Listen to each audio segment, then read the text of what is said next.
High ஃப்ளேமில் வந்து நல்லா இது பாருங்கள் பொங்கி வருது. இது வந்து இப்போ வந்து தீ கம்மியாக வச்சிடணும். ஏன்னா வந்து கட்டி பிடிக்காமல் வரணும்னா வந்து இது பாருங்கள் கட்டி ஆயிடுச்சு. ஏன்னா கடல மாவுலாம் சேர்த்துக்கிட்டிங்கன்னா அதெல்லாம் கட்டி ஆகிடும். அப்படியே ஸ்லிம்மில் கொதிச்சுட்டே இருக்கட்டும். அதுக்குள்ளே வந்து நம்ம சைடில் வந்து இதுக்கு கடிக்கு தேவையான பக்கோடா செய்வோம். Hi friends, welcome back to my channel. எல்லோரும் எப்படி இருக்கீங்க? எல்லோரும் நல்லா இருப்பீங்கன்னு நினைக்கிறேன். இன்றைக்கி வந்து பார்த்திங்கன்னா வந்து மார்க்கெட்லாம் போயிட்டு பூலாம் வந்து ரொம்ப கட்டி டயர்ட் ஆகிடுச்சிங்க. எனக்கு தினேஷ், யோகித்து, தினேஷ் அப்பா 3 பேருமே நல்லா ஹெல்ப் பண்ணாங்க. நான் வீடு மட்டும் பெருக்கி வச்சிட்டேன். இவங்கெல்லாம் வந்து ஃபுல்லாக மாஃப் போட்டு வீடு வந்து சூப்பராக க்ளீனாக, ஏன்னா ரொம்ப நாள் கழித்து க்ளீன் பண்ணதுனால 3 பேருமே சேர்ந்து க்ளீன் பண்ணாங்க. வீடு சூப்பராக மாஃப் போட்டு லைஸெல்லாம் போட்டு சும்மா கலக்கலாக அப்படியே கண்ணாடி மாதிரி எனக்கு கொடுத்துட்ருக்காங்க. அப்படியே ஒரு கொஞ்சம் காமிங்களேன். இவங்க வந்து புக்கி இப்போ எடுத்து வச்சுருக்காங்க படிக்கிறதுக்காக. வீடு வந்து சுத்தமாக நீட்டாக க்ளீனாக தொடச்சிட்டாங்க. அதனால் வந்து ரொம்ப ஹாப்பியாக என்ஜாய் ஆகிடுச்சு. நான் சரி ரொம்ப நாள் கழிச்சு வந்து நம்ம சவுத் இந்தியன் டிஷ் வேணாம், நார்த் இந்தியன் டிஷ் செய்யுமா நைட்டுக்கு டின்னர் அப்படின்னாங்களா. என்னடா அப்படின்னாக்கா, தயிர் வச்சு ஒரு டிஷ்ஷு செய்வீங்கள, அவனுக்கு மறந்துடுறானுங்க. சொல்கிறான் பாருங்க டக்குன்னு கடி செய்யுமா அப்படின்னு சொல்லிட்டு சொன்னானுங்க. சரி அதனால வந்து இன்னைக்கு கடி செய்யலான்னு சொல்லிட்டு தயிர் கடலை மாலை வாங்கிட்டு இருக்காங்க. சப்பாத்திக்கு மாவும் பசஞ்சு வச்சுட்டேன். ஒரு சைடு வந்து சரி பூஜை சாமான்லாம் கழுவலான்ட்டு எடுத்து போட்டிருக்கேன். ஒரு சைடு கறியை நல்லா கலக்கி வச்சுட்டு பூஜை சாமான் கழுவிலாம் வாங்க. கடிக்கு வந்து முக்கியமாக என்ன அப்படின்னு பார்த்தீங்கன்னா தயிர் தாங்க. தயிர் வாங்கிட்டு வந்துட்டாரு. தயிர் வந்து ரொம்ப புளிச்சு இருக்கக்கூடாது. அதனால் வந்து தேவையான அளவு நான் வந்து தயிர் புளிக்காத நார்மல் தயிர் எடுத்து பாத்திரத்தில் ஊற்றி வச்சுருக்கேன். பாருங்கள், இது நல்லா வந்து இந்த மாதிரி வந்து பீட் பண்ணிக்கலாம். அப்புறமா தான் தண்ணியில் ஆட் பண்ணோம். ஒரு 2 மினிட்ஸ் கை விடாமல் நல்லா மிக்ஸ் பண்ணிகிட்டே இருக்கேன்னா வந்து அந்த கட்டிலாம் இல்லாமல் ஆகிடும். இந்த பாருங்கள் க்ரீம் மாதிரி ஆயிடுச்சிங்களா. இப்போ இது கூடவே வந்து ஒரு 2 ஸ்பூன் கடலை மாவு, 1 2 குழம்பு மிளகாத்தூள் காரத்துக்கு ஏற்ற மாதிரி ஒரு ஸ்பூன் போதும். கூடவே கொஞ்சம் மஞ்சள்தூள். இதில் வந்து உப்பு இப்போ போடக்கூடாது. இது வந்து இதெல்லாம் கட்டி இல்லாமல் நல்லா கலக்கிக்கணும். நல்லா கலக்கி தான் வந்து தண்ணி மிக்ஸ் பண்ணணும்.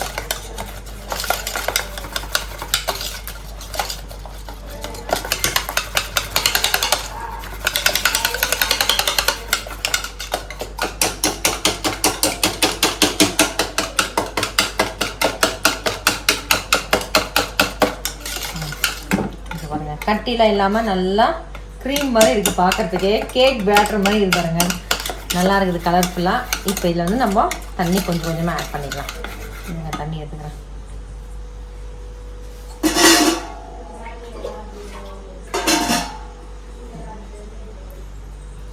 இதில் இப்போ வந்து உப்பு சேர்க்க மாட்டேன். ஏன்னா வந்து உப்பு சேர்த்தா வந்து தயிர் திரிஞ்சிடுன்றதால வந்து உப்பு சேர்க்க மாட்டேன். கொஞ்சம் நல்லா கொதி வந்த பிறகு தான் வந்து உப்பு சேர்ப்பேன். இது நல்லா கொதிக்குது. இது நல்லா மிக்ஸ் பண்ணிவிட்டு அப்புறமா தான் அடுப்பை பற்ற வைப்பேன். ஏன்னா கட்டிலாம் இருக்கக்கூடாது. இது சாதத்துக்கு சப்பாத்திக்கெலாம் வந்து டேஸ்ட்டு சூப்பராக இருக்கும். நானே மறந்துட்டேன். இவங்க தான் கேட்டாங்களே, எங்கள் ஹஸ்பண்டும் பசங்களாம் கேட்டாங்க. அதனால் ரொம்ப நாள் கழிச்சு இப்போ தாங்க செய்கிறேன் நானே. இந்த பாருங்க நல்லா மிக்ஸ் பண்ணி நல்லா தண்ணி ஆயிடுச்சிங்களா. இப்போ அப்படியே அடுப்பில் வச்சு பற்ற வச்ச வேண்டியதான். அடுப்பை வந்து பற்ற வச்சுட்டாங்க. அடுப்பு வந்து ஃபஸ்ட்டு வந்து ஒரு 10 மினிட்ஸ் நல்லா ஃபுல்லாக எறினோம். இன்றைக்கி நைட் டின்னர் தாங்க பார்க்குறோம். நைட் தான் கேட்டானுங்களே. சரி ரொம்ப நாளாக வந்து கேட்டே இருந்தானுங்க. இன்றைக்கி நாளைக்கு ஒரு நாள் இவரெல்லாம் பரோட்டா செஞ்சு கொடுத்தேன். இன்றைக்கி செஞ்சிடறேன் அப்படின்னு சொல்லிட்டு இவரும் கேட்டே இருந்தாங்கன்னு சொல்லிட்டு இன்றைக்கி கறி தாங்க செய்கிறேன். அடுப்பு பற்ற வச்சுட்டு ஒரு 10 நிமிஷம் அப்படி இருக்கிறோம். சைடில் நம்ம வந்து பூஜை சாமான் அப்படி தேய்ச்சி வச்சிடலாம். கொதிக்கணும். கொதிச்ச பிறகு அம்மா பார்க்கலாம். பூஜை சாமான் தேய்க்கிறதுக்கு வந்து எலுமிச்சை பழம் கட் பண்ணி வச்சுக்கிறேன். கடலை மாவு கொஞ்சம், ஜெல் கொஞ்சம் எடுத்துக்குவேன். எப்போவுமே இது 3 மிக்ஸ் பண்ணி தேய்ப்பேன். புளி இருந்துச்சுன்னா புளி கூட போட்டுக்குவேன். பட் இருந்தாலும் எது இருக்குதோ அதை வச்சு தேய்ச்சி எடுத்துருவேன் நான். இப்போ கொஞ்சம் இந்த ஜெல்லு இந்த கடலை மாவுலாம் நல்லா மிக்ஸ் பண்ணி ஒன்று தேய்ச்சிக்காங்க பாருங்கள். நல்லா பளிச்சுன்னு விட்டோம்.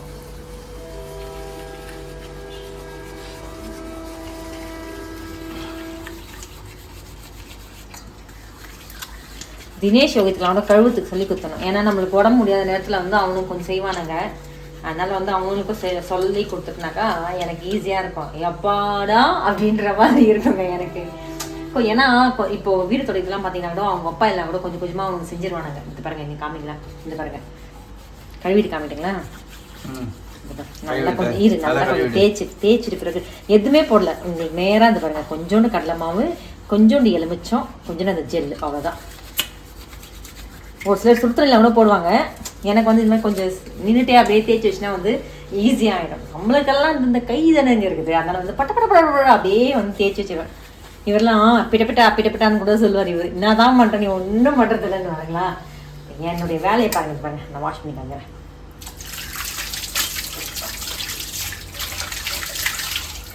ஓகேங்களா, இங்கே பாருங்க, உண்மையாகவே என்ன மாதிரியே ஜொலிக்குது இல்லை, இருட்டில் கூட வந்து பாத்திரம் வந்து பல மின்னுது. இதே மாதிரி வந்து இருக்கிற பாத்திரத்தை கூட வாஷ் பண்ணி வச்சிடுறேன். இப்போ போயிட்டு அப்படியே வந்து கடியை வச்சுருங்களா, அதை பார்க்கலாம் வாங்க.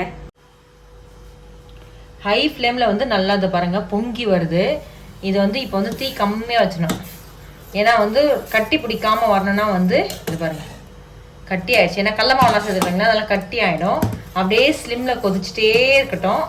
அதுக்குள்ளே வந்து நம்ம சைடில் வந்து இதுக்கு கடிக்கு தேவையான பக்கோடா செய்வோம். அந்த பக்கோடாலாம் செஞ்சுட்டு அதுக்கப்புறம் தாளிச்சிட்டு தாங்க சப்பாத்தி செய்ய போகிறோம். இது அப்படியே ஸ்லிம்மில் வச்சிடலாம்.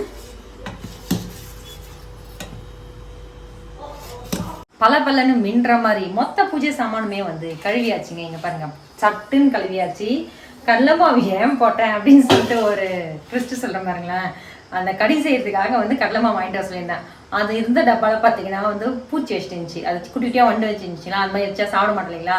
அதை போட்டு நீ ட்ரை பண்ணி பார்க்கலான்னு பார்த்தா சூப்பராக வந்து பலன்னு வந்து விலை சாமிக்கா போட்டது ஜலிச்சிட்டு தாங்க போட்டேன். அது கழுவுறதுக்கு தானே நம்ம சாப்பிட்டு உடம்புக்கு எடுத்துக்கிறது. ஜஸ்ட் இது பூஜை சாமான் கழுவுறதுக்கு தானே. அதெல்லாம் கொஞ்ச நாள் நல்லா பலன்னு ஆயிடுச்சு. நீங்களும் ட்ரை பண்ணி பாருங்க. ஏன்னா வந்து வேஸ்ட் பண்ணுறதுக்கு மனசே வரலைங்க, அதனால தான் இந்த மாதிரி கழுவிட்டேன். இப்போ வந்து இந்த சைடில் வந்து ஒரு வெங்காயம் வந்து கட் பண்ணி வச்சுட்டு சொன்னா வச்சுட்டாரு. இப்போ டக்குன்னு வந்து கடியை அந்த பக்கோடா போட்டு எடுத்து தாளிச்சு கொட்டிட்டு டக்குன்னு சப்பாத்தி செய்கிறோம், சாப்பிட்றோம். சைடில் வந்து பார்த்தீங்கன்னா இங்கே பாருங்க, சைடில் கிடையாது, நேராக தான் இருக்கலாம். சைடில் ஒன்றும் கிடையாது. பூஜை சாமான் கழுவும் போதே உன்னை சைடில் நீ தானே வெங்காயம் கட் பண்ண, கட் பண்ணேன், அதுதான் சொன்னது. ஓகேங்களா, இப்போ இதை வந்து சின்னதாக இதில் வந்து நம்ம இந்த கடிக்கு வந்து பக்கோடா நிறைய காலிஃப்ளவர் போடலாம், உருளைக்கிழங்கு, வெங்காயம், கோஸ் எல்லாமே போடலாம். இப்போ வந்து இன்னைக்கு ரொம்ப நாள் கழிச்சு செய்யறதுனால சரி வெங்காயம் மட்டும் போட்டுக்கலாம் பக்கோடா அப்படின்னு சொல்லிட்டு வெங்காயம் மட்டும் தாங்க ரெடி பண்ணி வச்சிருக்கேன். இப்போ போட்டுக்கலாம். குட்டியா நம்ம டெல்லியில் சாப்பிட்டது இல்லை இதெல்லாம். ஆமாம், அங்கே டெல்லியை மிஸ் பண்ணிட்டோம். ரொம்ப மிஸ் பண்ணுறேன் நான் ஃப்ரெண்ட்ஸு. டெல்லியே மிஸ் பண்ணிட்டோம். டெல்லி எனக்கு ரொம்ப பிடிச்சது. சரி விடுங்க, அதெல்லாம் வந்து கடவுள் ஏதாச்சும் ஒரு இது பண்ணியிருப்பாரு. அதனால தான் வந்து நம்மளுக்கு அதெல்லாம் வந்து நடக்குது. அங்கே நான் இதுங்க என்னது சாகு அப்படியே குளிர் காலத்தில் சூப்பராக இருக்கும். எல்லா கீரையும் போட்டு அந்த மக்கா ரொட்டின்னுவாங்க, செம்மையாக இருக்கும். அந்த மக்கா ரொட்டியும் மக்கி ரொட்டியும் நமக்கு தெரியாதெல்லாம்.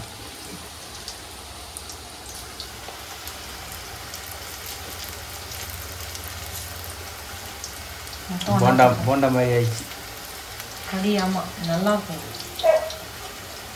யோகித்து வெயிட் பண்ணினே அவனுங்க இன்னும் சரி டைம் லேட் ஆயிடுச்சுங்க, என்னங்க பண்ணுறது, செஞ்சுட்டே தான் இருக்கிறேன். தெரியும்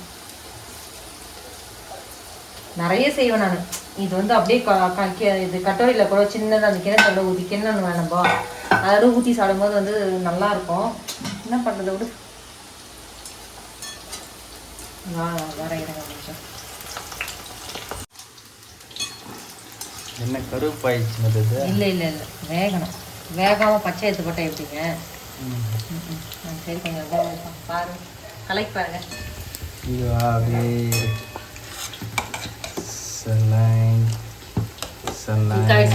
திக்காயிடுச்சு நல்லா. ஐயோ, நம்ம கிட்ட இது இல்லைங்க. இது தாளிக்கிறதுக்கு வந்து ஓமம் போட்டு தாளிப்பாங்க. கடுகெண்ணெய் ஊற்றி, கடுகெண்ணெய் இருக்குது, ஓமம் இல்லை. சரி பரவாயில்ல, நம்ம கொஞ்சம் சீரகம் போட்டு தாளிக்கலாம். அப்படி அந்த கடுகெண்ணெய் அந்த ஓமம் போட்டால் தான் ஹைலைட்டு டேஸ்ட்டு. கருவேப்பிலை கொஞ்சம் தூவி அப்படியே போட்டோன்னு வச்சுக்கலாம், சும்மா அப்படியே டேஸ்ட் அல்டிமேட்டாக இருக்கும்.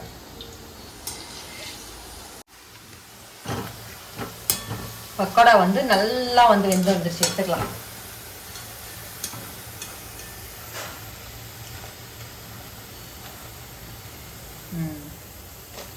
இது அப்படியே வந்து எண்ணெய் ரெட்டு நான் பாத்திரத்து மேலே வச்சுருமா. அவ்வளோதான், தாளிச்சிக்கலாம். ரெடி. அவ்வளோதான். தாளிக்கிறதுக்காக கொஞ்சமாக அப்படி பரப்பரப்பரான கடுகெண்ணெய் ஊற்றிக்கலாம். கொஞ்சமாக போதும். காயிட்டோம், எண்ணெய் நல்லா காயணும். காயத்துக்கு மணி போட்டால் வந்து ஒரு மாதிரி வாசனை வரும். அதனால் நல்லா எண்ணெய் காயிட்டும். காஞ்ச பிறகு இங்கே பாருங்கள், கொஞ்சமாக கருவேப்பிலை வச்சுருக்கேன். அந்த கருவேப்பிலையும் கொஞ்சமாக என்ன சொன்னேன், சீரகம் நமக்கு எதாவது ஓமம் இல்லை அதனால சீரகம் போட்டு தாளிச்சி அப்படியே பட்டப்படன்னு வெடிச்ச உடனே அப்படியே பட்டுன்னு தூக்கி அதில் ஊற்றி வேண்டியது தான். அம்மா பக்கம் ஊற்றி அதில் போட்டு சப்பாத்தி செய்ய வேண்டியது தான். இந்த சீரகம்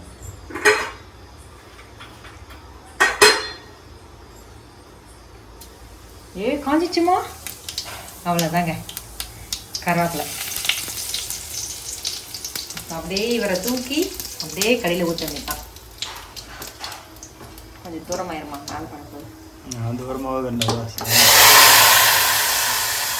அவ்வளோதான். பார்க்கவே நல்லா கலர்ஃபுல்லாக ஆயிடுச்சு. இப்போ நம்ம போட்டு வச்சுக்கிற பக்கோடாவை தூக்கி அப்படியே இதுக்குள்ள இறக்க போகிறோம். நம்ம கணத்தில் குதிக்கிற மாதிரி இவர் இதில் குதிக்க போகிறாரு. அவ்வளோதாங்க. பா செம்ம கறி ரெடி ஆயிடுச்சுங்க. இதுக்கு நம்ம கட் பண்ணி வச்சுக்கிற கொத்தமல்லியை அப்படியே மேலாப்பில் பரப்பரன்னு தூவ போகிறோம். மேலாப்பில் அப்படியே பரப்பர தூவிட்டா சூப்பரான கறி ரெடி. ஆஃப் பண்ணிடலாமா? எஸ், அவ்வளோதான். இப்போ டக்கு டக்கு டக்கு டக்கு டக்குன்னு சப்பாத்தி தேய்ச்சி எடுத்துறேன். லேட் ஆகிடுவே. யோகி தினேஷ்லாம் வந்து படுத்துட்டு இருக்கானுங்க. சரி, அவங்களுக்காக வந்து டக்கு டக்குன்னு 2 சப்பாத்தி மட்டும் செஞ்சுட்டு போல அவங்களுக்கு எதுவுமே கொடுத்துட்டு வந்துடலாம். ஏன்னா வந்து குழந்தைங்க தூங்குது. வா சூப்பராக புழுக்கா வந்துச்சுல. புழுக்கா பக்கோட பரவாயில்ல, நல்லா சாஃப்டாக தான் இருக்கும். போங்க. ஒரு நாளைக்கு ஒரு ஹோட்டலுக்கு கொண்டு போனாரு. ஐயோ ரொட்டியாக வாழ்க்கையில் மேல் ரொட்டியை சாப்பிடுவான்ற அளவுக்கு ஆயிடுச்சுங்க. என்ன தான் இருந்தாலும் நம்ம வீட்டில் செஞ்சு சாப்பிட்ற மாதிரி வராது. செஞ்சுட்டு 4 சப்பாத்தி செஞ்சுட்டேன். 4 2 வச்சு டக்குன்னு கொடுத்துருவேன் தான். லைட்டாக நெய் போட்டுக்கலாங்க பசங்களுக்காக. எங்கள் மயிடு பக்கம் நெய் எனக்கு இது பாருங்க. நான் பொய்சனார் ஒரு சப்பாத்தி எடுத்து காமிக்கிறேன் பாருங்க. இப்போ அடியில் இருந்தா இருக்கிறேன். இந்த பாருங்க நல்லா சாஃப்டாக பார்த்தீங்களா. இது பிச்சு விடு காமிக்கலாமா? வேணாமா? ஆமாம், யோகி தரத்துல ஒரு கதையை சொல்லுவான். கரெக்டாக நீ கரெக்டாக கண்டுபிடிச்சிடப்பா. நீ பிரிச்சு ரொட்டி தேவையில்லை. ஆமாம், எனக்கும் நீ தேவை கிடையாது. அவனுக்கு அந்த பிளேட்டில் வைக்கிற விதம் கூட வந்து ஒரு டிஃப்ரெண்ட்டாக இருக்கும். இந்த மாதிரி தான் வைக்கணும், இந்த மாதிரி தான் வைக்கணும் அப்படின்னு சொல்லுவான். இப்போ இருடா பசாமி வந்துடுறேன்னு சொல்லுவான். தூங்கிட்டேன் நான் அதில் டக்குனு பிளேட்டை வச்சு கொடுக்குறான். சூப்பர் பார்த்தியா? சூப்பர் ஆயிடுச்சு. சூப்பர் டூப்பர் ஆயிடுச்சு. Super duper. எஸ், நல்லா தான் இருக்கும். அன்னைக்கு கடையில் இருக்கிறத விட அவ்வளோ இதுவாக ஒன்றும் இல்லைண்ணா. தூக்கத்திலே வந்து எழுப்பி கொடுத்துட்டேங்க சாப்பாடு. ஏன்னா வந்து ரொம்ப லேட் ஆயிடுச்சுன்றதுனால அவன் தூங்கிட்டே இருந்தான். அதனால எழுப்பி கொடுத்தாச்சு. அம்மா இந்த ஸ்பூனை எடுத்துக்கலடா. எப்படி இருக்குது? எப்படி இருக்குதா? தூக்கத்தில் இருக்கிறான் பார்த்தியா? இந்த யோகித் ஸ்பூன் வேணாவா? சரி, அவனுங்க சாப்பிட்டே இருக்கட்டும். அதில் வந்து நான் எனக்கும் எங்கள் வீட்டுக்காருக்கும் வந்து சப்பாத்தி செஞ்சிடறேன். கண்டிப்பாக வந்து உங்களுக்கு இன்றைக்கி vlog கண்டிப்பாக பிடிக்கும். இந்த டிஷ் எப்படி இருந்துச்சு, இவங்களே நல்லா இருக்குன்னு தான் சொல்கிறாங்க. ஏன்னா ரொம்ப நாள் கழிச்சு செஞ்சு இல்லைங்களா. கண்டிப்பாக பிடிச்சிச்சின்னா பக்கத்தில் இருக்கிற லைக் பட்டனை தட்டி விட்டுருங்க. மறக்காமல் பிடிச்சிச்சின்னா உங்கள் ஃப்ரெண்ட்ஸில் கூட ஷேர் பண்ணுங்கள். இன்னொரு புதிய இதில் சந்திக்கலாம். Bye bye. தேங்க்ஸ் ஃபார் வாட்சிங்.